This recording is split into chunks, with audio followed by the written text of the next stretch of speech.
అభిజ్ఞను కాను నేను, అరక్షణము ఆదమరచక అక్షరయాగం చేస్తున్నా.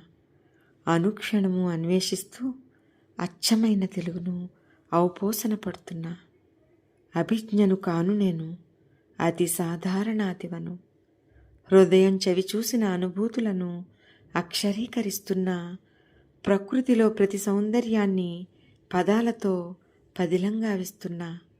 ఉదయించే ప్రతి కిరణంలోనూ కవితనై ప్రతిబింబిస్తున్నా.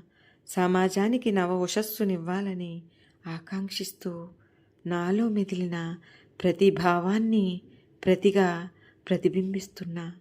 పట్టాలు పట్టలేదు కానీ మాతృభాషపై పట్టరాని మమకారంతో కాలంతో పాటు నా కళాన్ని కదిలిస్తూ కవన సేద్యం సాగిస్తున్నా.